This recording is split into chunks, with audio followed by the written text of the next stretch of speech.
All right, ready to dive in. Today, we're going deep, really deep into World War One. Deep into the spring offensive of 1918, to be precise. Right. And we've got this amazing audio documentary that we're going to be picking apart. It really does take you beyond just the battles themselves. You get the logistics, the social upheavals, all the things that, the history books kind of gloss over. Exactly. Like, we're starting in January of 1918. 9 months after the U.S. joins the war, yep. And the documentary drops us right into this Senate hearing. Pretty intense. Oh, yeah, Secretary of War Newton Baker is getting grilled. About production, or the lack thereof, I should say. Yeah, they were short on basically everything. Mm-hmm. Rifles, machine guns, planes, even gunpowder, which is kind of a fundamental ingredient for war. Yeah, not great. Makes you wonder, they had months to prepare, so what went wrong? Well, shifting a whole country from peacetime to war footing, that's massive. But there's this interesting thing about the rifles. Okay. They decided to upgrade to a newer model. Sounds good in theory, but Uh, it actually meant fewer rifles available in the short term. So they were, like, intentionally making things worse? It was a gamble. They figured the new rifle, more accurate, faster firing, would give them an edge eventually. But, yeah, risky move. What do you think? Right call or not? Tough one. I mean, better weapons are good, but sending soldiers into battle under-equipped? That's a hard choice. Did it pay off, at least? Well, the new rifle was definitely effective, especially in the hands of well-trained troops. But those early delays and shortages, oof, tough. Long-term thinking versus immediate needs, huh? And speaking of long-term thinking, this is where Wilson jumps in with his famous 14 points. Right. Huge E moment. Russia's about to bail on the war. Allies need something to keep them going. Then Wilson drops this bomb. Open diplomacy, free trade, get rid of big armies. Like utopia stuff. Was he serious? In the middle of a war, that's a wild swing. Oh, the reactions were mixed. The Allies, they were skeptical. They had their own goals, and this was different. Germany basically ignored it at first, Yeah. but later, well, that's another story. So even if it didn't stop the war right then and there, it was a seed for a different world, maybe. For sure. But while Wilson's off dreaming big, back in the U.S., Mm-hmm. well, things weren't exactly going smoothly. Factories struggling to keep up, shortages everywhere. Sounds familiar, kinda. Yeah, and they needed someone to whip things into shape. Enter Bernard Baruch. Wait, Baruch, the Wall Street guy, he's in charge of war production. Yep, zero government experience, but a sharp mind.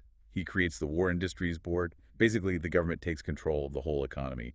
What gets made, how much, even the prices. Big changes. Wow, did people just, go along with that? It was wartime. Patriotism was high. But there was pushback, for sure. The documentary talks about this lumber mill owner resisting the board's orders, and Baruch, instead of legal stuff, he uses public shame. Calls the guy out for not supporting the troops. Ouch. That's using public opinion as a weapon. Clever, but harsh. Effective, though. Nobody wants to be seen as unpatriotic during a war. Makes you wonder, how would we react today? That level of government control is, well, it's a lot. It's a good question. And while all this is happening, the war's impact on everyday life is, well, it's significant, Yeah. especially for German Americans. Right, the anti-German sentiment was intense. That story about Robert Prager in the documentary, chillin'. Lynched by a mob just for being German. Falsely accused of being a spy, of course. And get this, the jury acquitted the murderers. Crazy. Dark side of patriotism right there. Fear and prejudice taking over. And it went beyond violence. Sauerkraut became Liberty cabbage. Frankfurters turned into hot dogs. Even dachshunds got renamed. Liberty Pups, right. I mean, it sounds silly now, but it shows you how deep the fear went. Absolutely. And in the midst of all this, the war creates opportunities, too. For women, especially. Yeah, with the men away, women stepped into all sorts of roles. Factories, shipyards, driving trucks even. Huge impact. It really empowered women, laid the groundwork for the suffrage movement later on. So tragedy and progress all mixed together. War, huh? Complex. Exactly. And it didn't affect everyone equally. African Americans, for example, they faced discrimination even while serving their country. More likely to be drafted, but then stuck in segregated units, fewer opportunities.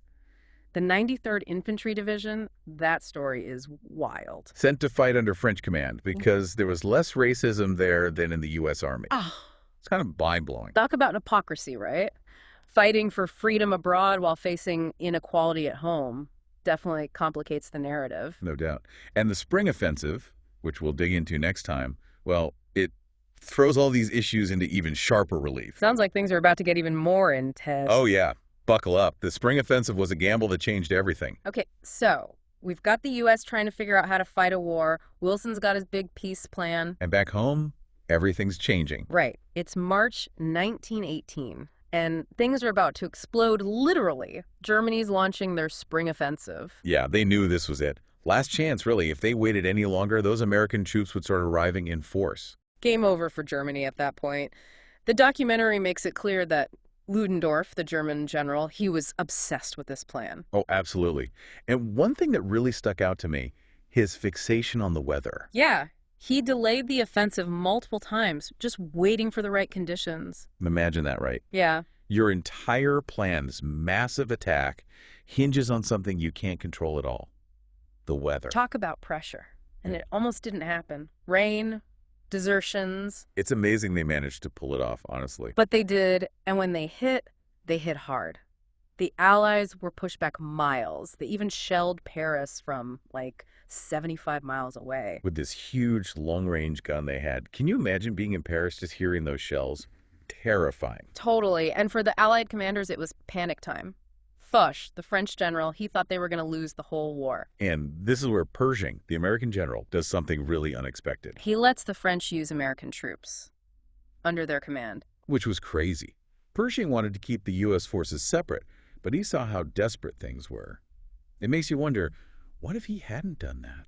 Would the Allies have crumbled? It's impossible to know, but it definitely changes things.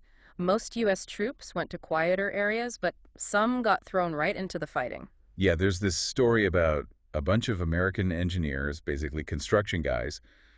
Suddenly they're in combat, no training for that. These were regular people, you know, farmers, shopkeepers, students. And then suddenly they're in this horrific war. It really drives home the human cost. No doubt. And while the Americans weren't a huge factor in this offensive, the experience they got was crucial later on. So the Germans, they had this initial success, but then things started to fall apart. They were moving too fast. Supplies couldn't keep up, plus they missed some key targets that could really cripple the Allies. And there's this crazy irony. The Germans were supposed to be liberating French territory, right? But they ended up finding that the Allies were actually better supplied than they were. Talk about demoralizing. Here you are, invading to help people, and they've got more food and ammo than you do. Yeah, not a great look. By April, the whole thing had ground to a halt. Huge losses on both sides, but it was a turning point. Not the one Germany wanted, though. It bought them time, sure, but it also showed everyone that they were vulnerable. And the Allies, with the Americans on the way, they were getting stronger. So a win that was also kind of a loss for Germany. Exactly. And remember, it wasn't just about the military stuff. The spring offensive had huge social and political consequences, too. Like what? Well, we talked about how the war was changing things for women. The spring offensive just ramped that up. Even more women in the workforce, doing jobs that were unthinkable before. And that fed into the fight for women's right to vote, right? Yeah, absolutely. It showed that women were capable, that they could contribute in ways no one had imagined. But it's important to remember that not everyone benefited equally. Right. African Americans were still facing discrimination, fighting for a country that treated them as second-class citizens. It's one of the things that makes the spring offensive so complex. This fight for freedom abroad, while at home, people are still struggling for basic equality. It's a reminder that progress isn't always straightforward, and the spring offensive really brings those contradictions to the forefront. Definitely. And as we wrap up our dive, we're going to see how the spring offensive, even though it failed, had a huge impact on how the war ended and what came after. It's crazy, right? We started with this offensive, and now we're talking about, like, the whole world changing. It's those ripples, like I said. The spring offensive, it had this huge impact, but in ways you might not expect. Yeah, we talked about the social side, women in the workforce and all that, but what about the military stuff? Did it change how wars were fought? Oh, absolutely. Look at the tactics. The Germans used stormtroopers, these elite units. They'd sneak behind enemy lines, cause chaos. So, like, ditching the trenches and actually moving around. Exactly. Didn't totally work in the spring offensive, but it showed where things were headed. More mobile, fluid warfare. And that's still how wars are fought today, right? Crazy to think a World War I battle could influence that. It shows you how war pushes innovation. And technology, too. Tanks, aircraft, they were still pretty basic back then. Yeah, those old-timey tanks you see in pictures. Hard to believe that's where modern tanks came from. It's a direct line. And the spring offensive, it was a logistical nightmare. The Germans relied heavily on trains, and it showed just how important that stuff was. Getting supplies where they need to be, suddenly that's a key part of winning a war. Huge. And for the Allies, the spring offensive showed them their command structure was messed up. Too much confusion. So they put General Foch in charge of everything. Unified command. Learning from their mistakes, basically. Exactly. Humans are good at that, even in the worst situations. But, okay, zoom out even further. The spring offensive, it had a huge impact on the peace talks and on the world after the war. Hold on, how does one battle affect all that? Well, the U.S., they were a factor now. Even though their role in the offensive was small, they were there. The balance of power was shifting. So everyone's paying attention to the U.S. now. Big time. And Wilson, with his 14 points, he's got more clout now. He wants to reshape the world. But we talked about how Europe wasn't exactly on board with all that. Yeah, there were clashes. The peace talks were brutal. Everyone fighting for their own goals. And the spring offensive, it loomed over everything. The cost, the losses, it all fed into those negotiations. So we've gone from this one battle to, like, the entire future of the world. That's history for you, right? Everything's connected. And the spring offensive, it wasn't just about who won or lost. It was a catalyst for change in so many ways. Military, social, political. It's almost like it forced everyone to rethink everything about how wars are fought, about the role of women, about global power. It's a great example of how these seemingly isolated events, they can have these massive, long-lasting effects. And that's what we've tried to do in this deep dive, right? Look beyond the surface, connect the dots, see the bigger picture. We've explored the spring offensive from every angle. The battles, the people, the impact. It's a story that's still relevant today. Absolutely, and I hope everyone listening, this has inspired you to learn more, to keep digging. World War I, it's more than just trenches and dates. There are so many stories to uncover, so many lessons to learn. Well said. And on that note, we'll wrap things up. This has been an incredible deep dive. Until next time, keep exploring, keep questioning, and keep diving deep into history.